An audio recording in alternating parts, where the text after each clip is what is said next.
Lady Charlotte Sand had been born to calm the restless dead. Morning dew slicked her favorite boots as she walked through the wraithwood. The runes embroidered along the edges of her deep blue settling robes shimmered silver in the sunlight. White pointed flowers covered orange trees like tiny, bundled stars. Their smell curled around Charlotte, so thick and sweet that she would swear the air was nectar. Here, in the quiet of her family's citrus groves, the bones of local wraiths found solace. This place should calm her spirit, too, as it had every one of her 18 summers. Instead, Charlotte moved through her duties at double her normal pace, as if the next moment held something infinitely better than the last. Her ceremonial garment was heavy in the humid air, and she wished in vain for breeches and a simple shirt.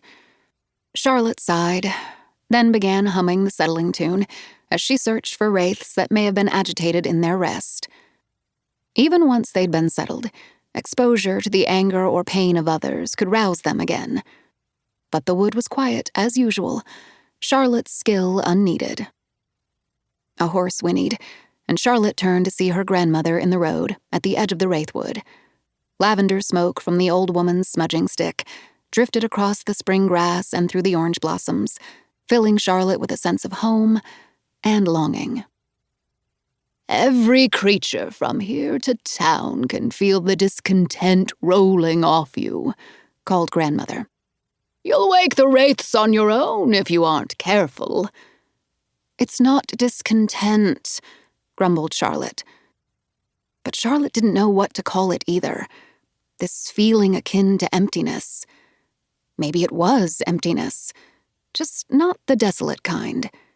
It was a vessel waiting to be filled, a place in her chest wide open and ready for possibilities.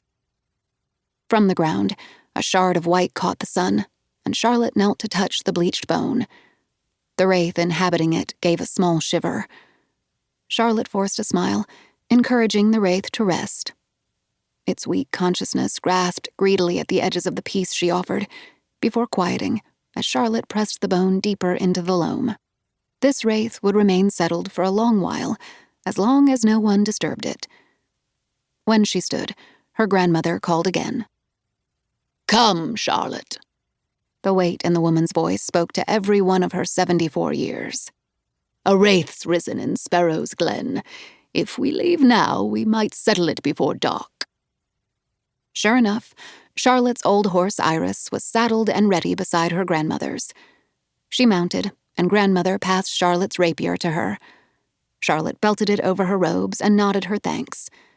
She always preferred to meet the dark with her blade, even if it wouldn't do an ounce of good. Blades did nothing to either fight or settle wraiths, unless they were wielded by a guardian of the order. But Charlotte's sword gave her courage and reminded her of her father. It was like carrying his memory on her hip. The two of them rode toward the small hamlet of Sparrow's Glen. Charlotte's family owned most of the land for a day's ride in any direction from Sand Manor.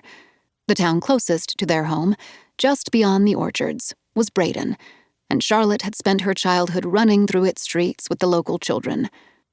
Sparrow's Glen was one of many villages not large enough to have their own people to settle the dead.